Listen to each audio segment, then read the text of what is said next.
100 में 90 शोषित है, शोषितों ने ललकारा है, धन धरती और राजपाट में 90 भाग हमारा है।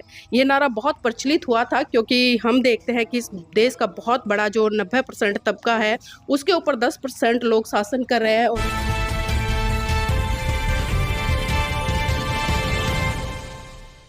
नमस्कार, आप देख रहे हैं एनबी न्यूज़ 24/7 नीलम बोध के साथ। साथियों, भारत में जिस तरह से बहुत बड़े स्तर पर बदलाव आ रहा है, क्या कारण है? आखिर फिर से एक बार उसी संस्कृति की तरफ लौट रहे हैं और उसके पीछे भी बहुत बड़ा कारण है। उन तमाम कारणों पर चर्चा करेंगे क्योंकि जो भारत की धरती है, आप सभी जानते हैं कि भारत की धरती से एक ऐसी संस्कृति निकली जो पूरे विश्व में फैली और पूरे विश्व में फैलकर उसने करुणा, मैत्री, भाईचारे का संदेश दिया। जी, अगर बिहार के इतिहास के बारे में बात करें तो यहाँ से महाकाणिक तथागत बुद्ध, जी हाँ, जिनका सिद्धार्थ के रूप में नेपाल के लुम्बिनी में जन्म हुआ और जब वो यहाँ पर आए तो जो बिहार का बोध गया है वहाँ पर उन्हें ज्ञान की प्राप्ति हुई। लेकिन आप देख रहे हैं कि काफी लंबा समय बीत गया है। जो उनकी विचारधारा थी, उनकी विरासत थी, उनकी धरोहर थी, कहीं ना कहीं अपने आप में जूझ रही थी। लेकिन जिस तरह से हमने देखा कि आज पूरे भारत देश में लोग लगातार बुद्ध की विचारधारा को आगे बढ़ाने के लिए काम करें।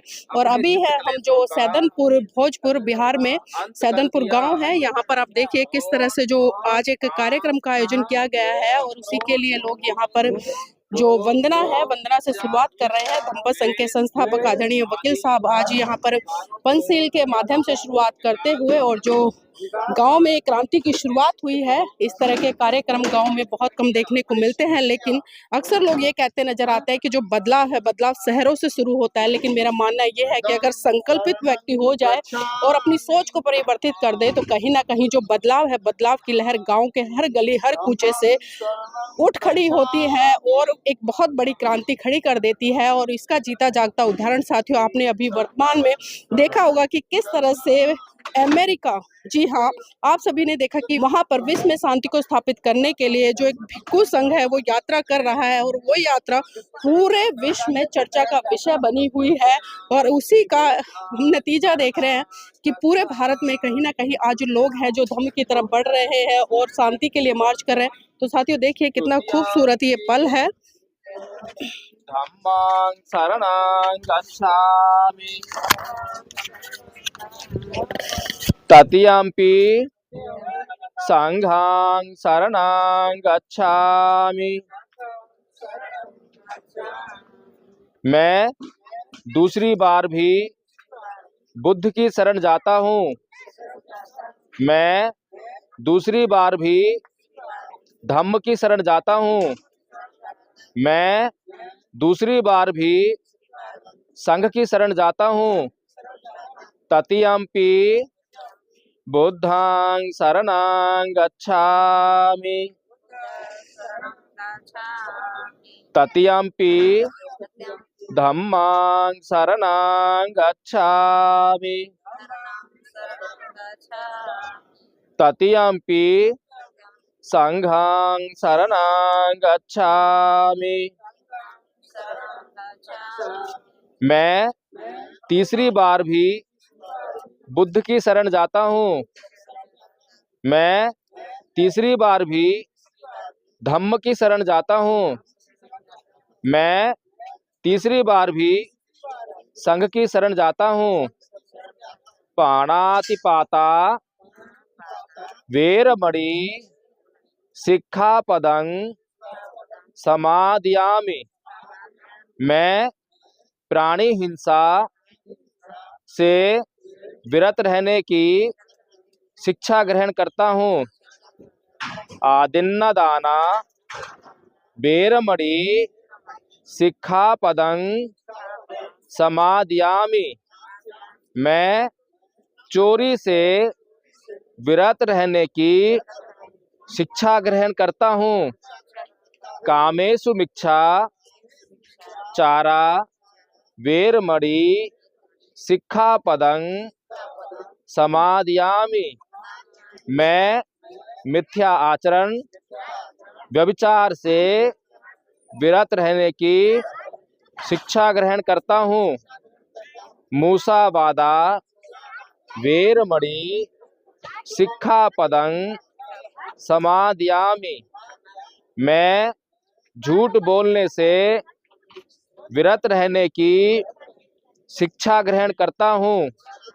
सुरामेर्य मज्ज पमाद ठाना वेरमणि सिक्खापदं समादयामि। मैं नशा व प्रमाद से विरत रहने की शिक्षा ग्रहण करता हूँ।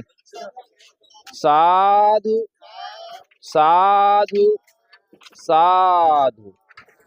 अब शुरू करेंगे रैली जो है, मेरे पीछे बोलते आएंगे आप। तो देखिए यहाँ पर इन्होंने जो पंचशील है, पंचशील लेकर और देकर इस कार्यक्रम की शुरुआत की। और जो ये यहाँ पर ये अम्बेडकर मिशन है और उसी के माध्यम से यहाँ पर जो ये आप आइएगा थोड़ा अंदर तो देख पाएंगे जो पेरियार ललई सिंह यादव द्वारा और प्रोफेसर वी.के. सिंह बौजी हैं उनके द्वारा ये बनाया गया है।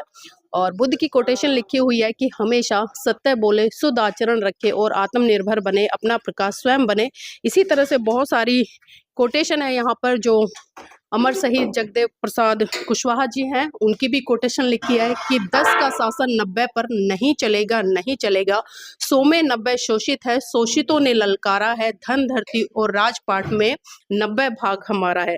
ये नारा बहुत प्रचलित हुआ था क्योंकि हम देखते हैं कि इस देश का बहुत बड़ा जो 90% तबका है उसके ऊपर 10% लोग शासन कर रहे हैं। और यहाँ पर ललई सिंह पेरियार जी हाँ, हर कोई जानता है जिन्होंने सच्ची रामायण का इतिहास खोल कर रख दिया और बता दिया कि जो रामायण है वो काल्पनिक है। और यहाँ पर उनकी भी कोटेशन लिखी है कि बलिदान ने सिंह का होते सुना, बकरे बलि वेदी पर लाए गए, विषधारी को दूध पिलाया गया, कैंचुए कटिया में फंसाए गए, कांटे ने टेढ़े पादप गए, सीधों पर आरे चलाए गए, बलवान का बाल बांका ने भया, बलहीन सदा तड़पाए गए।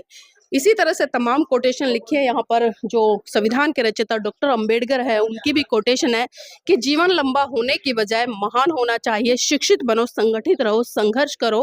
और भी तमाम कोटेशन है कि शिक्षा वो शेरनी का दूध है जो पिएगा वो दहाड़ेगा। और माता सावित्रीबाई फुले की भी कोटेशन यहाँ पर अंकित की गई है कि शिक्षा मुक्ति और सशक्तिकरण का मार्ग है, विद्या के बगैर जीवन पशु के समान है। बिल्कुल सत्य कहा है।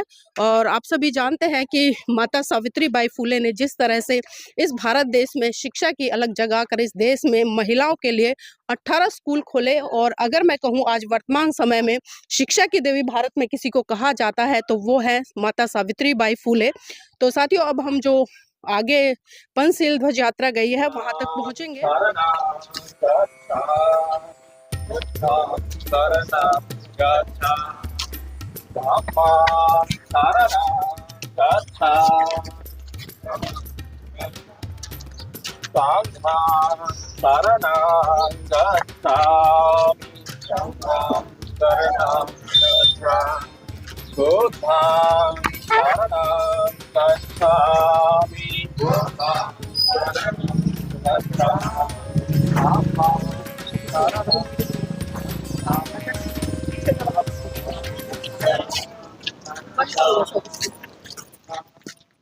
और भोजपुरी में बोल रहा हूँ मैं।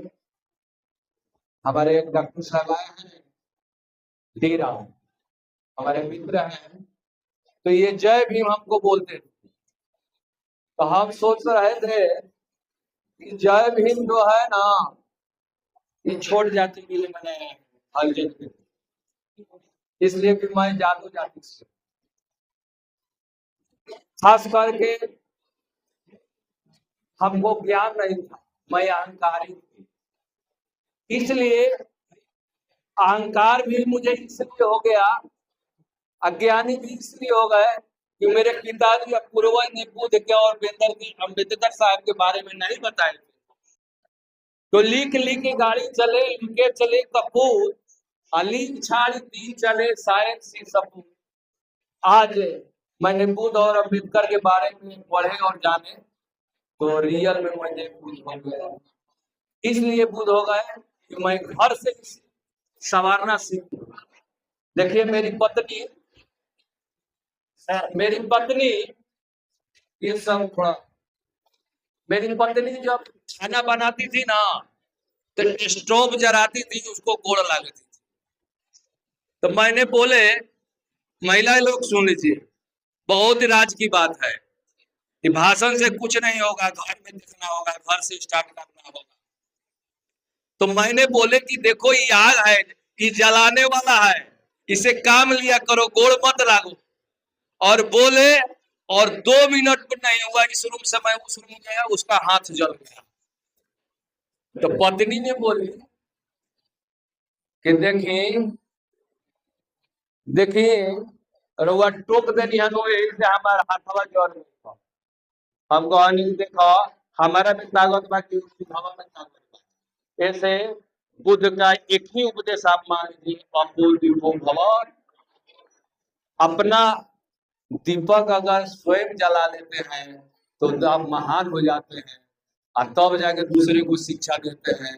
कबीर साहब 700 बरस पहले लिखे, बुरा दिखन जब मैं चला, बुरा ना दिखा कोई, जो दिन खो जाए अपना, मुझसे बुरा न कोई। मोको कहा ढूंढे बंदे, मैं तो तेरे पास में, ना वेद में, ना कुरान में, ना मंदिर में, ना मस्जिद में, ना काबे कैलाश में। ढूंढना है तो ढूंढ ले बंदे, पल भर के तलाश में, मैं हूं तुम्हारे पास में। अब बताइए ना, इतने बच्चे हैं, कोई बच्चा बता देगा कि सूर्य बड़ा है या पृथ्वी? ऐसे ही आप लोग का उपदेश देना है। तो हमने सिखावल हनुमान जी सूर्य भगवान के लिए पढ़ा है। और बता ही ना, ऐसा ऐसा हम लोग का बनाया गया है। तो कम समय लेते हुए, खास करके दिल्ली से आए हैं मेम साहब, मीना बॉस जी, ये तो आज हमको और चार्ज कर, थोड़ा सा कमी बेसी था तो इसने हम लोग का पलक खोल दी।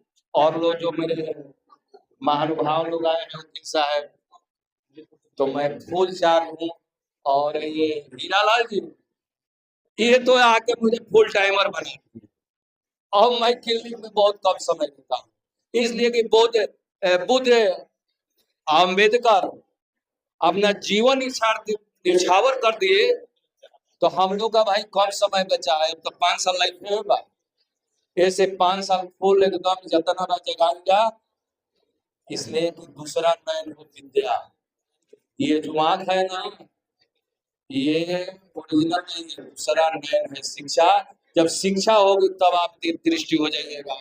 इसलिए अब मैं ज्यादा नहीं वक्तव्य देते हुए, आप सभी लोग त्रुटि अगर होगा तो माफ कीजिए। नमो बुद्धाय, जय।